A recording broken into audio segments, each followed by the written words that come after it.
Coral discovers they have been surveilled. The witches scream at the Jedi, accusing him of attempting to kidnap their offspring. After taking off his lightsaber, Sol gives it to Osha. He states that he believes she would be a skilled Jedi. Osha turns to her mother and says she wants to go with him. Torben collapses to the ground as darkness engulfs his eyes and turns them completely black.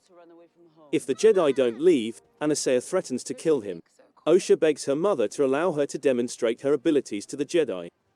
Indara requests permission from Anastasia to test Osha at the very least. Torben is released by Anastasia, who also promises to bring Osha to the Jedi the next day. Anastasia consents to Sol's wish for May as well. The Jedi then depart. Anastasia meets with her advisors later that evening. Anastasia believes the Jedi should test the females, while Coral wants to attack them. Coral is fiercely opposed to this notion, but Anastasia asserts that the females will be put to the test and that she has the last say.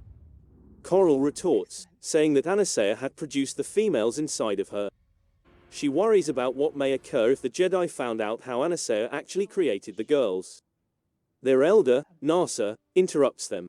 If the girls pass the test, the old woman adds, the Coven loses them. They have to fail the Jedi's exam if they want the females to stay. Anastasia instructs the girls to deliberately fail the Jedi exam the following day.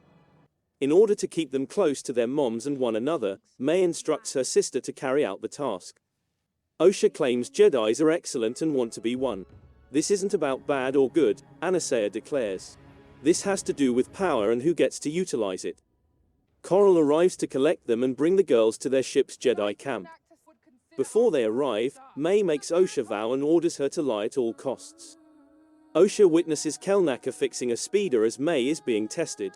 She walks over to talk to the Wookiee. However, Torben arrives for Osha after May completes her test.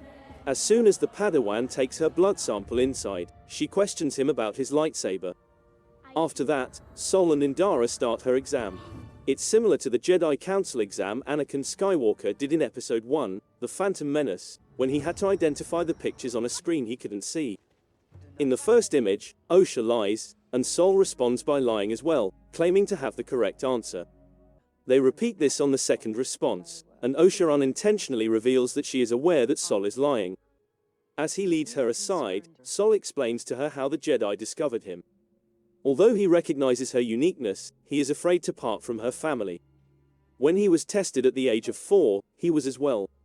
She's intrigued because there are so many more kids out there, and he discovered more kids just like them. She has only ever been around her sister's kids. Her goal is to become a Jedi, she informs Sol. She is unable to look at May after that since she knows what occurred. The twins talk to their mothers that evening.